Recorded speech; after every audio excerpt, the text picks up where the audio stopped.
great God. I was good, itis. I had a little itis in my belly. And so he got playing again, telling me, I woke up. I'm like, well, Jesus, yes, he is a great God.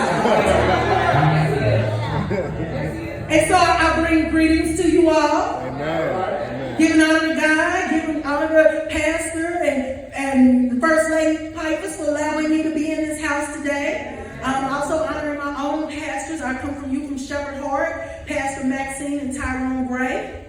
So I'm honored to be here today. And like I said, I was lost. So, oh Lord, what am I going to say this time? But I don't think so much as what I'm going to say is you all receiving what it is that I'm saying. And so I take my shoes off because when I first got here, I was real nervous. So I had my jacket on and I had my shoes on. And then Pastor Pfeiffer said that I was at home. And which I felt like I was at home because my best friend Shelly attends here. And so I'm like, well, yeah, I am at home. So I took my shoes off because when I take my shoes off, that's how I get close to God. And I want to be real transparent with you all. Because this is a different energy than what I hear earlier. Amen. But I'm kind of warmed up now. I'm warmed up. And so I'm sitting here, I'm thinking to myself, you know why he's a great God? Because he chose to use me. He saw fit to give me gifts. He saw fit to place it in me. He saw fit to expand my territory. Because I come from a long way. Listen, I come from a long, long way. And I don't know if I ever thought I was going to get to this point. But sometimes God will take me some places. And so I was a teenage mother. I had my first baby at 14. And I've been around the miracle bush a couple of times. And I took and I hid my gifts and I kept them in me. And so God couldn't really use me because every time he tried to put me at the forefront, I pulled back. So God was right there and I was hiding. And so I want to share with you all of me today, all that God has given me and then some. So I'm going to start out with my spoken word piece. By nature, that was the first gift he gave me. The first gift he gave me was life. And then the second gift he gave me was his grace and mercy. And so the third gift I want to say was poetry. And so with that being said, manifesting within me is creativity. And like a bird that flies, it calls to be free from the prison known as my spirituality. I can't even wait a minute.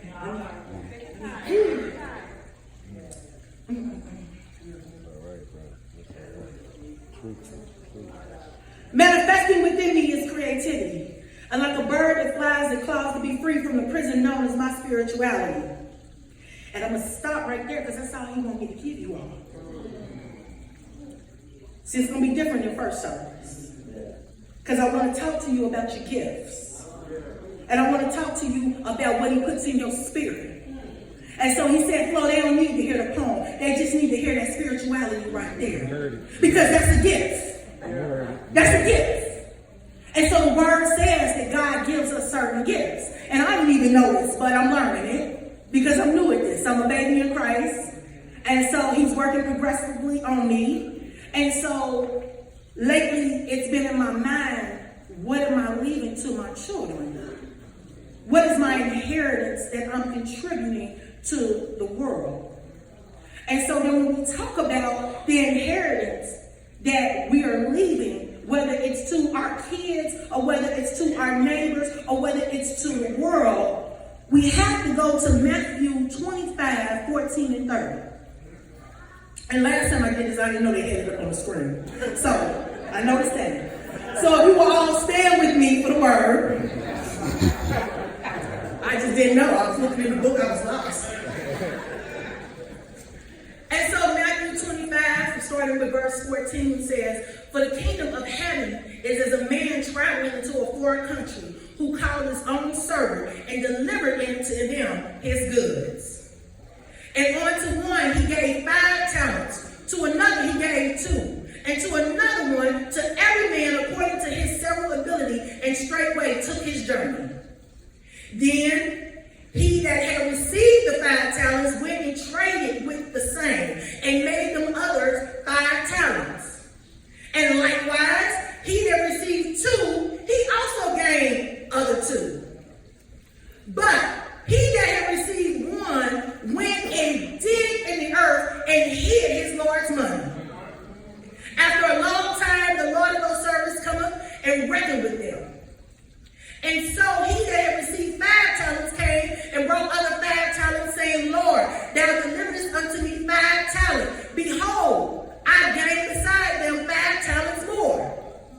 His Lord said unto him, Well done, thy good and faithful servant. Thou hast been faithful over a few things. I will make thee ruler over many things. Enter down into the joy of thy Lord.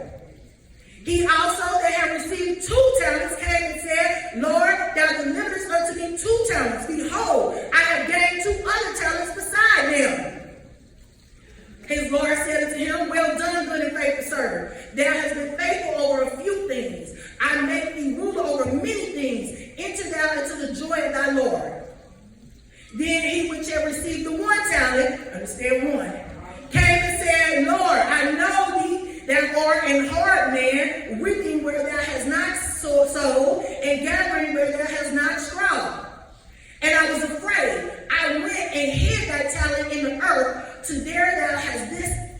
This and that's confusing me. Y'all know what we say next one.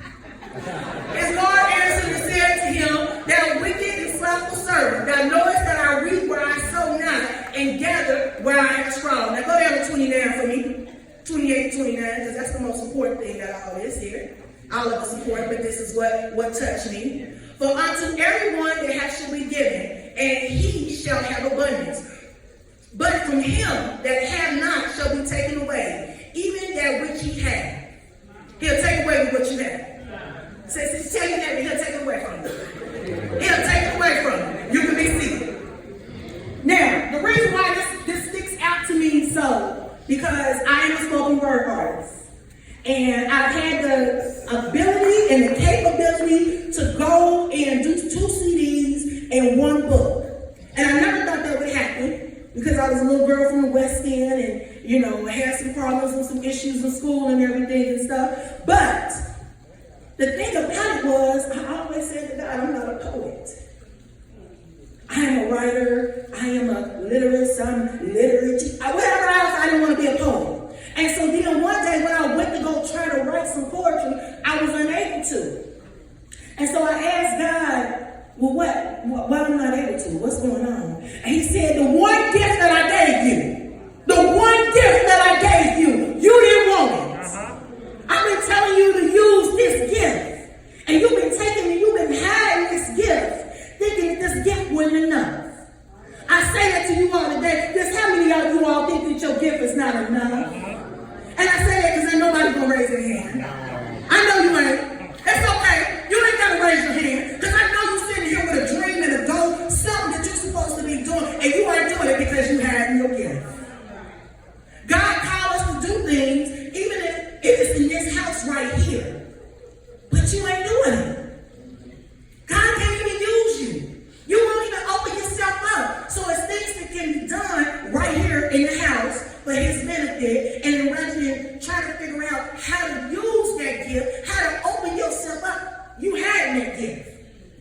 Some of you all sitting here, you're supposed to start a business. You're supposed to be helping kids. You're supposed to be singing in the choir. You're supposed to be doing something more than what you're doing. But because you can't open yourself up and use the particular gift that God gave you, he can't do nothing with you.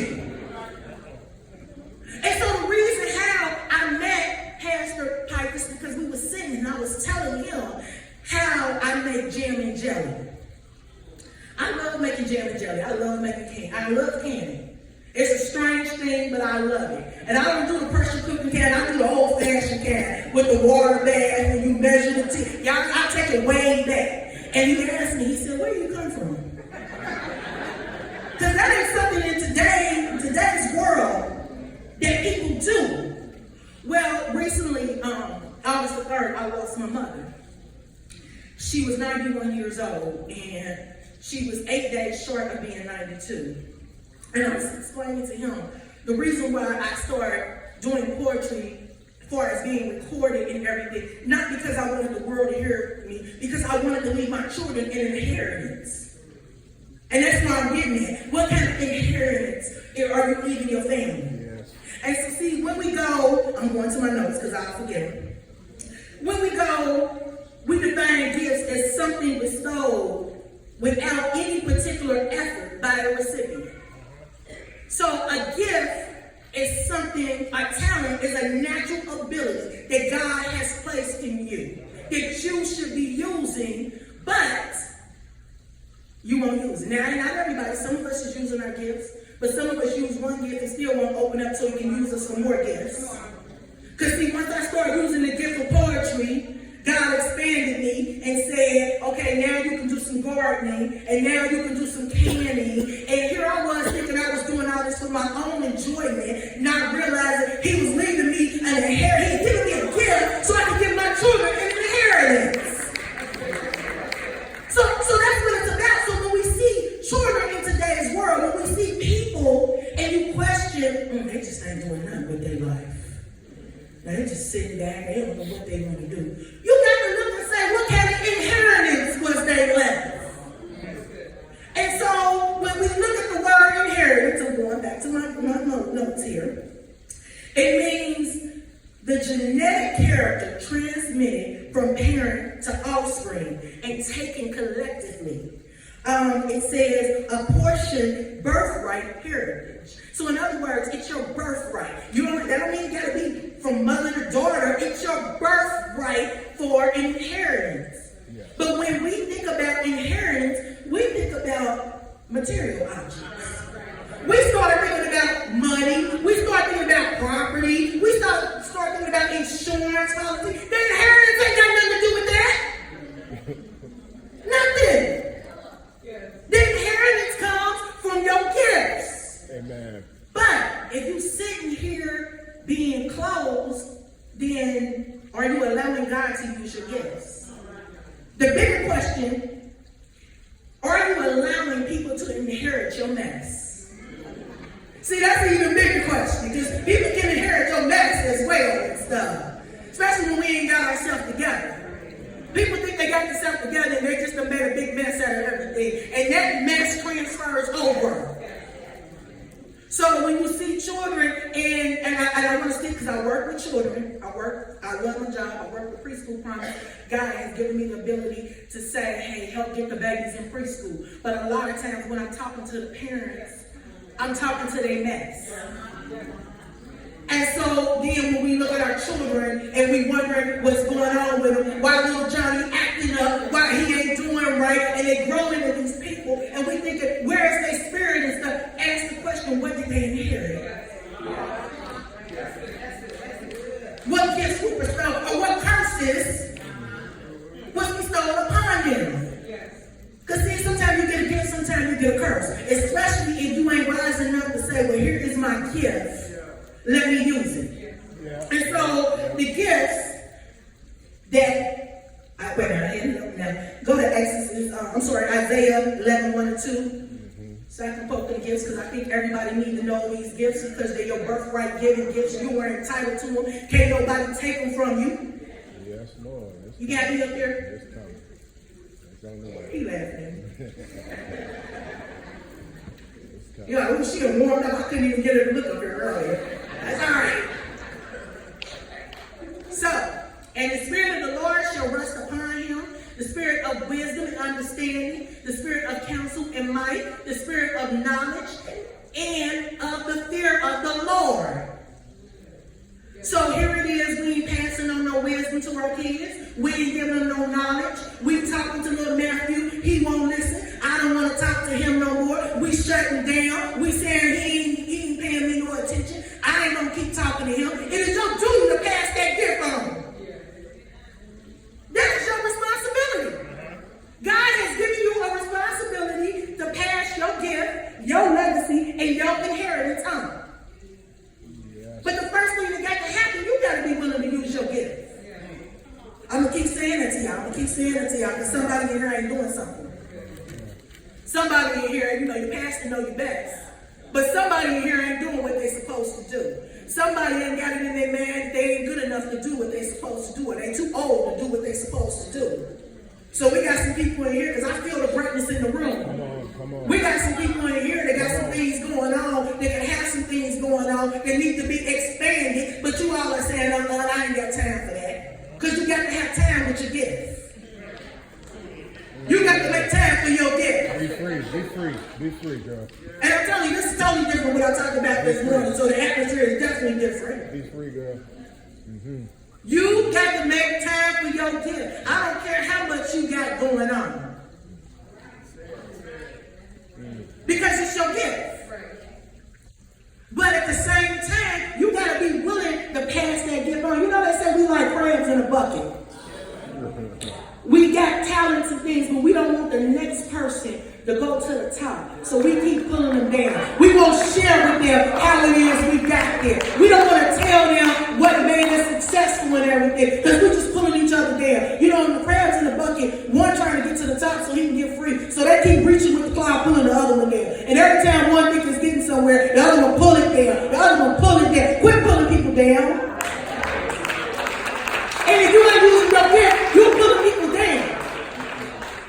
See, everybody ain't gonna listen to me. Everybody ain't gonna pick my telephone call up and say, hey, let me tell you what Flo said. But at the same time, each one of you got the capability to reach out to somebody and get them to motivate. This is what I found out when I was having my gift. I said, God, the only gift you ever gave me was the gift of talking. And my whole life I've been told I talk too much. So that's all I did. If I couldn't do nothing else, I could out talk.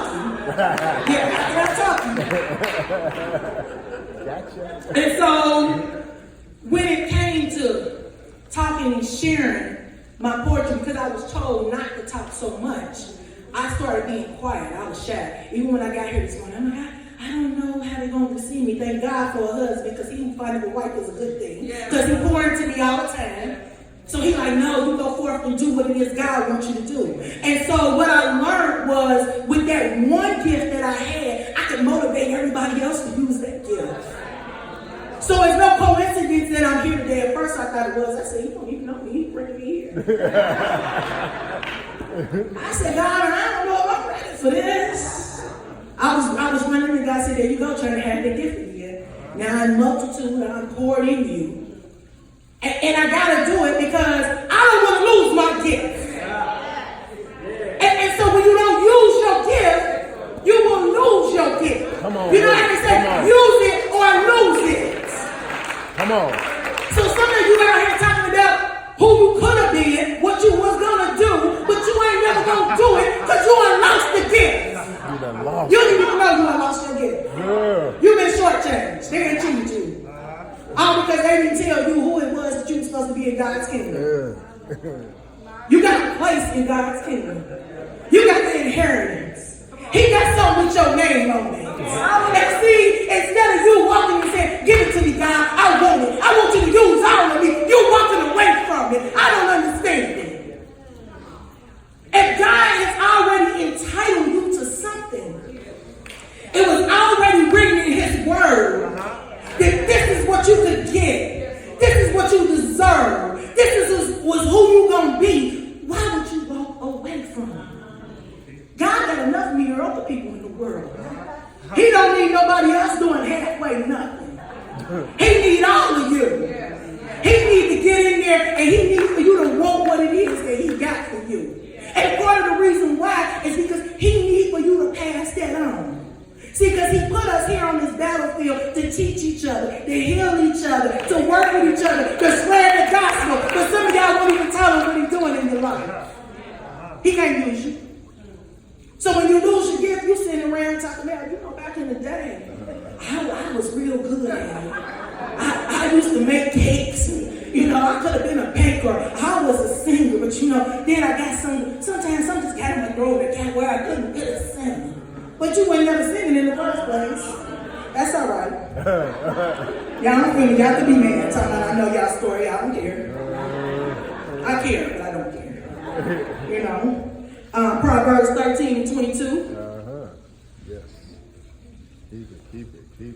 Because it said it in the word and stuff. I ain't making stuff up and stuff. Sometimes I thought I was because he was putting it into me and I didn't even know what I was talking about. And so then when I started lining it up with his word, I was like, oh, we really do say that. Praise God. Proverbs 13:22, a good man leaveth an inheritance to his children, and the wealth of the sinner is laid up for the just. You see what it say? A good man leaveth the inheritance to his children, and the wealth of the sinner is laid up for the just. So here you are talking about your materialistic things and stuff that ain't got nothing to do with your gift. That's a blessing bestowed upon you. It ain't got nothing to do with your gift. And so I say all that because Pastor Pikus can tell you she ain't gonna be long. She's gonna get up there and do what she's gonna do and go about my business. Yeah, because I just, this is new for me and stuff. And I don't really know how to follow paper and stuff yet. Next time I come to y'all, I'm gonna have it, I wrote it down, but I just don't know how to do that now and stuff. I'm just like, That's the truth. I'm just like, God, boy, didn't you? Just tell me. That's it. That's it. Tell the truth, girl. I'm like, I wrote the script, but I don't really know how to follow it yet. That's all right, you working with me. And that's what it's up. So it's just real important to know that you can lose all the materialistic things. Amen. At any point in time, you can lose your money. Look what happened with the stock. Remember the stock market crashed? Yeah. And all the people was going around, they was killing themselves and everything and stuff. And you wonder, God, they took their money that serious. What they didn't realize is they had an inheritance they couldn't lose. See, they thought their life was going to be ruined because they lost all their money, they lost all their property. Those were people, God bless them, that didn't have faith, because if they had faith, they would have known you can't lose your inheritance. You can't lose it. It took me a minute to realize that. I was telling the story earlier. My Papa Frank was here, and he's a member here, which I didn't know. And I was telling how years ago, when I was selling real estate, which has been many, many years ago, he's married to my mentor, and they had a fire. Their whole house burnt down, and they lost everything. And I was working with them to find another house. And I was devastated. I couldn't believe how these great people had lost their house. And so I was crying, trying to figure out how they was going to get back and what was going to happen because they lost all their stuff. I'm like, they ain't got no clothes. They ain't got no dishes. They ain't got no the TV gone. The towels. I'm like, what? All this stuff gone. Lord, what they going to do without their stuff, Lord? I don't understand that. They had lost their stuff. But they was good. They was praising God and they was happy and joyous and I was crying and stuff. But what I didn't realize, I was crying. I said, oh, I'm going to really be better with others. They're just going to be homeless and they're just staying with people. What I didn't realize is that they had accepted their gifts. Yes. They had accepted their gifts from God. And so when you accept your gifts from God, when you know what your inheritance is, when you begin to understand what it is you are entitled to, you don't worry about what you like. You don't think about what they're going through. You don't worry about who's abandoning you. You don't worry about who don't want you. Because you know you got an inheritance. You know you got it. Like, hey, God blessed it in me. He ain't going to take it away from me. It belongs to me. It's my birthright. God has already put my name on it. That's what you do when you got an inheritance. When you got an inheritance, even though you may be going through some things, sickness may be in your body. You may feel like I've done all that I can do, Lord. You don't worry because you got an inheritance. He didn't say it was going to be easy. He said he was going to be with you through all things. He said you was going to go through some trials and tribulations. Some of you sitting here, your trial and tribulation is yourself. See, that's a whole different sermon. You your own trial and tribulation. You didn't even realize it. So you sitting here and you like, I got this going on. The husband done left me. The wife ain't doing right. But what you keep forgetting is you got an inheritance. Your name is already written on something. Right. And if you don't leave here with nothing else today, you remember, you know what that one little girl told me my name was written on some stuff. She told me I had an inheritance. I showed you what the gifts was. Because we can talk about it, but until we read it ourselves, we don't know. So hopefully I prompt you to go read it because it says every man must go to the word for himself. So I say, go look it up yourself. I ain't making it up. God put it in his book.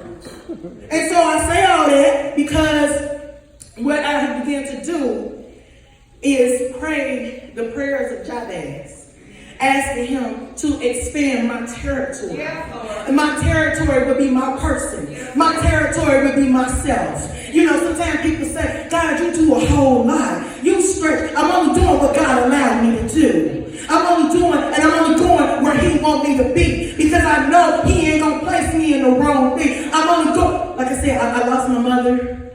And it was very hard. And I shared the story. I hope Lyric is okay if I share the story because my daughter was just here. I'm going to share it till you give me the 9. And so I lost, that's my daughter, my baby girl, Lyric. I lost my mother, and on August the 31st, Lyric had to have a tumor removed from her breast. And this was the second tumor that she had removed. And so every time we go through this, it's a question. Is the tumor cancerous or what's going on? What kind of, you know, what is it? We have to go to the pathological department and they have to study it and say, this is what's going on. And by the grace of God, it ended up being benign. But even, praise God, praise God.